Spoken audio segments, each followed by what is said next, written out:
네, 라스트 성공 전략 2부 시작하도록 하겠습니다. 코스피가 동시호가에 접어들면서 어느 정도 좀 변동성을 가져가는 모습을 보여줬는데 후반부 들어서 다시 좀 전에 이 상승폭을 다시 회복한 모습을 보여주고 있습니다. 코스피와 코스닥 모두 0.6%씩 오르고 있고 각각 1686포인트와 527포인트를 현재 기록하고 있습니다. 외국인들이 여전히 우리 시장을 주도하고 있네요. 반면에 이 개인이 매물을 좀 많이 내놓고 있는데 어떤 상황인지 시황센터 연결해서 한번 자세히 알아보도록 하겠습니다. 최현정 아나운서 나와주세요. 네, 시황센터입니다. 코스피 지수가 장 후반 늘어난 외국인들의 매수세 1690선 가까이 오르기도 했는데요. 개인들의 차익실현 매물이 증가하면서 오름폭은 다소 줄었습니다. 간밤에 미국 다우지수가 8거래일 연속 상승세를 이어갔고요. 외국인 역시 매수에 가담하면서 오늘 코스피 지수는 어제보다 7포인트 오른 1682포인트로 장을 출발했습니다. 기관이 매도로 전환하면서 오전 장중에는 오름폭을 다소 줄이기도 했지만 외국인들의 매수세는 오늘로써 벌써 4거래일 연속 이어졌고요. 프로그램 쪽에서도 매수세가 강하게 나오면서 코스피 지수는 오름폭을 좀 더 늘렸습니다. 오늘 코스피 지수는 어제보다 12포인트 상승한 1687선에서 장을 마칠 것으로 예상됩니다. 외국인들은 6거래일 연속 순매수를 이어갔습니다. 코스닥 쪽 흐름도 보겠습니다. 코스닥 지수는 4거래일 연속 오름세를 이어갔습니다. 어제보다 2포인트 상승한 526으로 장을 출발한 이후에 후반 들어서 오름폭을 소폭 더 늘렸습니다. 3.7포인트 상승한 528선에서 장을 마칠 것으로 예상되는데요. 외국인들이 다시 순매수로 전환하면서 11거래일 연속 순매수한 것이 지수 상승에 영향을 미친 것으로 분석됩니다. 이어서 시가총액 상위 종목군들 흐름 보겠습니다. 먼저 코스피 쪽입니다. 삼성전자가 80만 원을 회복했습니다. 어제 이어서 오늘도 강세 흐름을 보였는데요. 외국인들의 매수세가 계속해서 이어지고 있습니다. 0.8% 오른 80만 4천 원 선에서 거래를 마친 것으로 나오고 있습니다. 그 밖에 포스코와 한국전력, 신한지주까지는 오늘 소폭 하락한 반면에 현대차가 3% 이상 급등했고요. 그 밖에 현대중공업, LG화학, LG전자 모두 일제히 올랐습니다. LG화학은 보통주를 3,500원에 배당을 한다는 소식을 전했는데요. 외국인들의 매수세는 오늘도 이어졌습니다. 이어서 코스닥 시가총액 상위 종목군 움직임 보겠습니다. 1위 서울반도체가 2% 상승하면서 41,150원 선에서 장을 마친 것으로 나왔습니다. 셀트리온이 소폭 하락했고 그 밖에 대부분의 종목들은 오늘 오름세를 보였습니다. 동서가 약세로 장을 마쳤고요. 소디프 신소재가 2% 강한 흐름 보였고 네오일즈 게임즈가 2.56%나 상승했는데요. 1분기에 호실적을 보일 것이라는 기대감이 작용한 것으로 분석됩니다. 이어서 오늘 특징을 보인 업종 테마 종목 살펴봅니다. 현대기아차가 외국인들의 매수세에 오늘 강한 흐름을 보여줬습니다. 현대차가 3% 급등했고 기아차는 5%나 오르면서 52주 신고가를 새로 썼습니다. 현대차는 미국 시장 점유율이 계속해서 증가할 것이라는 전망이 나오고 있고요. 기아차는 신차 출시 기대감에 더불어서 실적 성장 기대감까지 나오면서 오늘 이 같은 강세 흐름 보인 것으로 분석됩니다.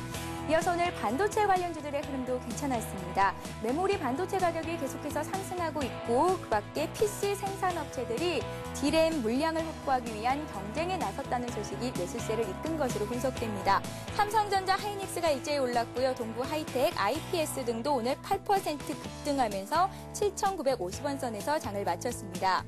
SNU도 오늘 강세 흐름 보였네요. SFA가 1.7% 올랐고 LOT 백큐ම් 역시 2% 급등한 4,900원 선에서 장을 마쳤습니다. 이어서 시가총액 상위 종목군 흐름 살펴봤습니다. 네, 오늘은 다날을 필두로 해서 오늘 그 전자결제 서비스 관련주들의 상승세도 두드러졌습니다. 다날이 10%나 급등했고요. 모빌리언스, 인포바인 등도 2% 이상 상승 흐름을 보였습니다. 다날이 곧 미국 최대 이동통신사인 A사를 통해서 현지에서 휴대폰 결제 서비스를 시작할 것이라는 기대감이 관련주들의 상승세를 이끈 것으로 분석됩니다. 오늘 태양광 관련주들의 흐름도 좋았습니다. 재생에너지 의무 사용 법안이 임시 국회를 통과했다는 소식에 매수세를 유발시킨 것으로 분석되는데요. 네오세미테크가 7%나 급등했고 그 밖에 서울마린 2% 상승, OCI, 신성홀딩스들도 오늘 강보권 내지는 4% 급등했습니다. IPS가 8% 올랐고 KC그린홀딩스도 5% 강세 흐름을 보여줬습니다. 지금까지 시황센터였습니다. 네, 마감 시황 한번 살펴봤습니다. 어제 우리 시장이 좀 조정을 받았는데 뭐 어제 보여줬던 낙폭을 크게 상회하면서 오늘 마무리가 되고 있습니다. 시장 상황 더 자세히 한번 알아보도록 하죠. 현대증권 투자분석부의 류용석 팀장 전화 연결돼 있습니다. 안녕하세요. 네, 안녕하십니까. 네, 뭐 후반부에 조금 낙폭이 줄어들기도 했는데 뭐 그래도 코스피 코스닥 0.6%씩 오르면서 마감이 됐습니다. 오늘 시황 한번 살펴볼까요? 예, 오늘 뭐 호황제 교차하는 모습이었지만 전반적으로는 미국 증시 상승이라는 호재 쪽을 반영한 증시를 볼 수 있겠고요. 장중의 흐름보다는 장후반 흐름이 좀 더 강해지는 모습이었지만 전 큰 틀에서 보면 강보합권의 시세에서는 크게 벗어나지 않는 모습입니다. 기아차 등 자동차 업종과 동양기전 등 기계자동차 부품 소형주들이 강세를 보였습니다. 미국 증시는 다우지수 기준으로 8일째 상승했지만 S&P가 좀 탄력이 둔화됐고요. 지표를 본다면 실업수당 청구 건수나 고용입법 통과 그리고 CPI가 조금 수준이 낮아진 점 그리고 선행지수가 11개월째 상승하고 필라델피아 제조업 지수가 확장세 유지한 이런 매크로 지표의 개선들이 미국 증시를 상승을 이끌었습니다. 반면 제한적인 것들은 그리스가 또 다른 잡음을 일으킬 가능성이 남겨 있었고요. 특히 다음 달에 연준이 추가로 재할인율 인상한다는 것은 상승을 제한 요인이 됐습니다. 예, 이런 영향에 따라서 우리 증시는 어제의 하락분을 좀 만회했는데요. 어제 하락분을 만회하고 추가로 상승하는 데에는 여전히 기아차 등 자동차의 상승과 외국인의 매수세가 유입된 것이 기여했다고 볼 수 있겠습니다. 오늘 특징적인 업종들을 보면 역시 실적이 좋아질 수 있는 업종 중심으로 상승세를 냈습니다. LG화학, 제일기획, 하이닉스, 카프로, 현대, HS 일전 1분기 실적 호전들이 올랐고요. OCI, 소디프 신소재 등 동양그룹주가 바닥권에서 탈피하는 모습이었습니다. 외국인은 2,300억 정도 매수를 했고요.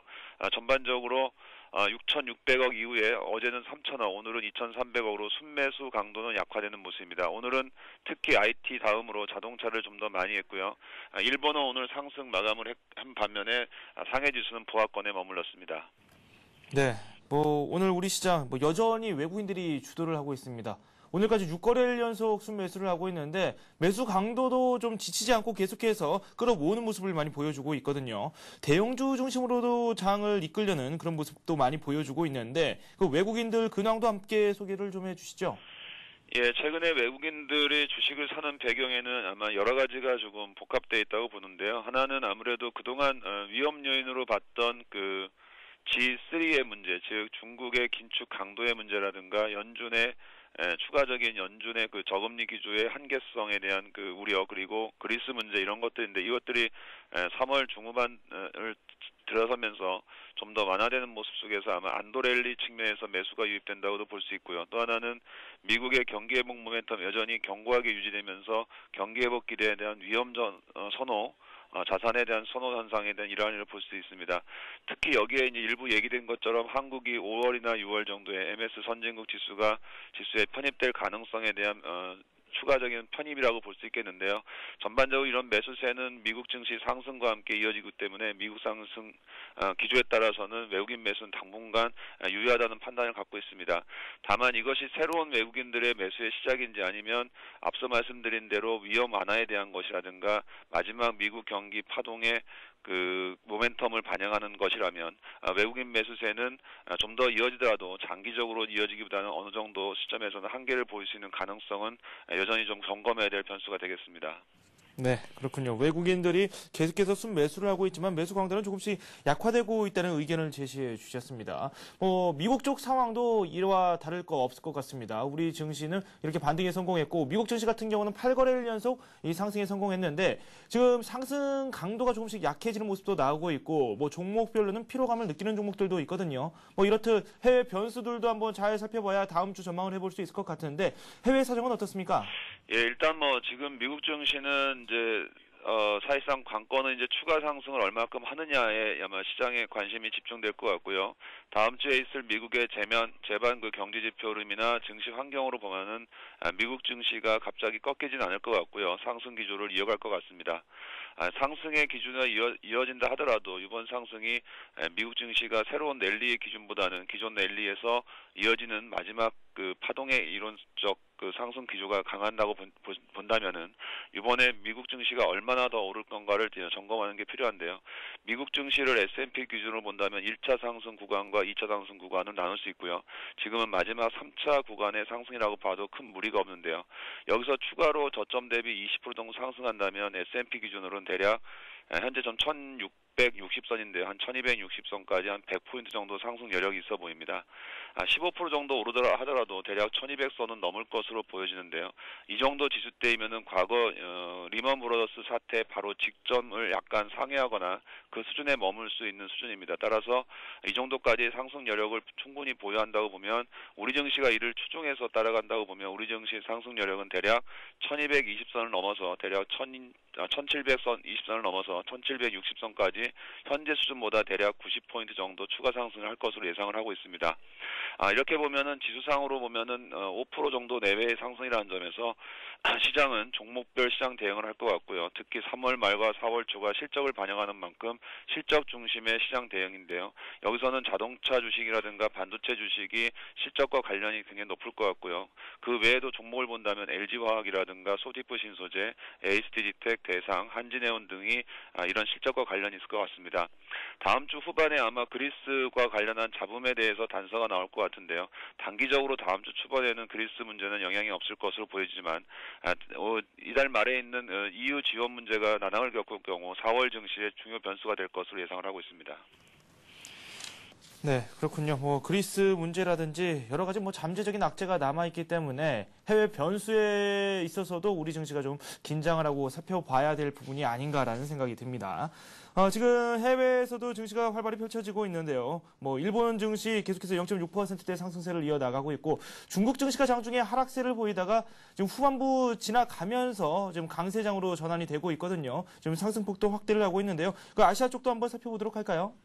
네, 일본 증시의 영향은 어제 같은 경우 일본 증시가 좀 큰 폭으로 한 100포인트 하락했는데요. 그건 아무래도 유동성 함정에 빠지지 않겠느냐는 점, 그리고 최근에 일본의 부동산 자산 가격이 다시 하락하면서 그 자산 디플레이션에 대한 얘기가 나왔습니다. 하지만 전반적으로 미국 증시가 상승했다는 점이고요. 특히 이런 부분들이 기존에 이미 양적 팽창을 통해서 어느 정도 시장이 좀 반영한 측면이기 때문에 일본 증시 역시도 현재 흐름이 가장 강한 미국 증시 흐름을 따라가는 측면에서 오늘 지금 현재 한 80포인트 상승 마감하는 것 같고요. 상해 증시는 최근에 보면 다른 증시보다는 내부적인 긴축 문제라든가 위안화 평가의 발상에 대한 테스팅 문제, 그리고 부동산 시장 등 자산 시장에 대한 각종 규제 등들이 여전히 발목을 잡고 있는 형태이기 때문에 큰 폭의 상승을 하기보다는 기존의 가격 하락 이후에 지금은 기간 조정을 보이는 형태여서 특별히 다른 나라 선진국 증시나 이머징 증시와는 좀 다른 모습들을 계속 보이고 있고요. 이런 측면에서 최근에 이머징 가운데서 중국 증시는 우리 증시하고 상관관계는 상당히 낮아지고 있어서 중국 증시가 우리나라 증시를 끌어주거나 하지 못하는 양상이라고 볼 수 있겠습니다. 네, 중국 증시에 대해서는 어느 정도 하락이 있은 다음에 이 가격 조정이 있는 것뿐이지 추가적으로 급등이라든지 그런 건 좀 부정적이다라는 쪽으로 해석도 가능할 것 같습니다. 미국 증시 쪽에 대해서는 S&P 500 같은 경우 앞으로 100포인트 정도 상승 여력이 있지만 추가 상승 여부는 조금 더 기다려봐야 될 것 같다라는 평가를 내려주셨고, 이 반도체라든지 자동차 쪽으로도 관심이 집중되기 때문에 우리 시장에서도 이에 대한 움직임 있는지 한번 잘 감지하고 시장 대응에 나서는 게 필요하지 않을까라는 생각도 듭니다. 지금까지 현대증권 투자분석부의 류용석 시장전략팀장과 함께했습니다. 고맙습니다. 네, 감사합니다.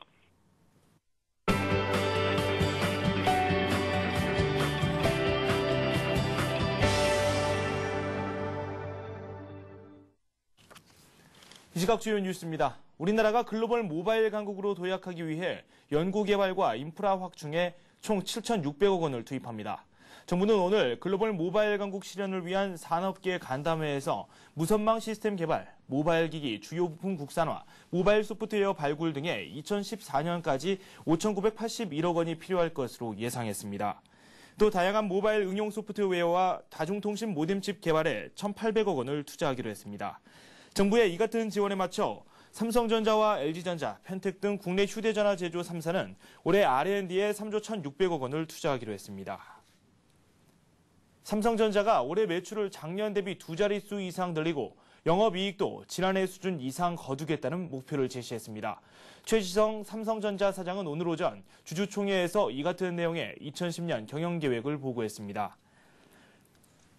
올해 투자 계획에 대해서는 작년보다 확대할 계획이며 경영환경 변화에 따라 탄력적으로 운영할 예정이라고 말했습니다. LG전자도 오늘 주총을 갖고 올해 B2B와 솔루션 사업을 강화하는 한편 환경과 에너지 등 신사업 분야 인수합병을 추진하겠다고 밝혔습니다. 남용 LG전자 부회장은 경쟁사들이 공격적으로 사업을 운영하고 있다면서 앞으로 3년 내 LG전자의 운명이 결정될 것이라고 강조했습니다. 고용 계약 기간이 1년 이상인 상용 근로자, 즉 월급쟁이 수가 1,000만 명에 육박할 정도로 늘어난 반면 일용직과 자영업자는 감소세를 이어가고 있습니다. 오늘 통계청이 발표한 2월 상용 근로자 수는 978만 6천 명으로 역대 최대치를 기록했습니다. 10년 전에 620만 명대와 비교하면 50% 이상 늘어난 수치입니다. 고용 계약 기간이 1년 이상인 상용 근로자의 증가는 임금 근로자들의 고용 안정성이 나아지는 것으로 풀이됩니다. 반면 건설 경기 악화 등으로 일용직 근로자는 165만 7천 명으로 전달보다 6만 8천 명 줄어 외환위기 이후 최저 수준으로 떨어졌습니다.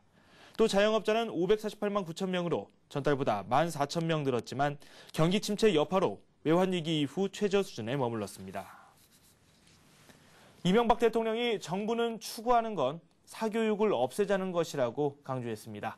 이 대통령은 오늘 EBS 본사를 방문해 교육 관계자들과 간담회를 갖고 우리 교육이 이 상태로 계속 간다면 학부모들이 감당하지 못할 수준까지 가지 않겠느냐면서 정부 목표는 사교육을 없애는 것이라고 말했습니다. 이 대통령은 사교육을 없애는 것과 관련해 단순히 학부모의 경제적 부담을 줄이는 데 그치지 않고 학생들의 창의력을 훼손하지 않도록 하는 방안도 포함된다고 설명했습니다. 이 대통령은 EBS 수능 강의만 받더라도 수능 시험을 잘 볼 수 있는 방법을 정부가 생각하고 있다고 재차 말했습니다. 증권금융 뉴스입니다. 리딩투자증권은 펀드 투자와 금융 전문가 교육기관인 마니라임과 전략적 업무 제휴를 체결한다고 밝혔습니다. 이번 MOU를 통해 리딩투자증권은 영업직원에게 마니라인의 펀드 투자 전문가 교육 과정을 지원할 예정입니다. 기업은행은 신규 중소기업 고객을 유치하기 위한 전용 상품으로 IBK 첫 만남 대출을 출시했습니다. 이 상품은 최고 2.5%포인트까지 금리를 깎아주고 최대 35만 원인 수입 인지세도 감면해줍니다. 외환은행은 1년제 지수연동 정기예금인 베스트초이스 정기예금 10의 3차를 판매합니다. 이 상품은 만기 시점의 코스피 200 지수가 가입 시점보다 40% 이상 상승하지 않으면 최고 18%의 수익을 지급합니다. 다만 한 번이라도 기준 지수의 40%를 초과해 오르면 연 6%로 수익률이 확정됩니다. 하나은행이 옴니아폰에서도 하나엠뱅크 서비스를 제공합니다. 하나엠뱅크 서비스는 예금 조회와 이체 등의 은행 업무뿐만 아니라 하나은행과 제휴한 기업들의 모바일 쿠폰을 할인 구매할 수 있는 쿠폰 구매 서비스도 제공합니다. 네, 오늘 우리 증시 나란히 상승하면서 마감이 됐습니다. 개인들이 오늘 좀 주식을 순매도하는 양상 계속해서 이어졌습니다. 5거래일 연속 가까이 지금 주식을 순매도하는 모습을 보여주고 있고요. 기관 같은 경우는 6거래일 만에 다시 우리 시장에 돌아오면서 지수 상승에 힘을 보탰습니다. 외국인들이 계속해서 우리 시장 주도하고 있습니다. 대형주 위주로 편식을 하는 그런 모습을 보여주고 있는데 IT라든지 자동차 쪽으로 노려봐야 된다는 전문가들의 의견 아직까지 변함없이 나오고 있습니다.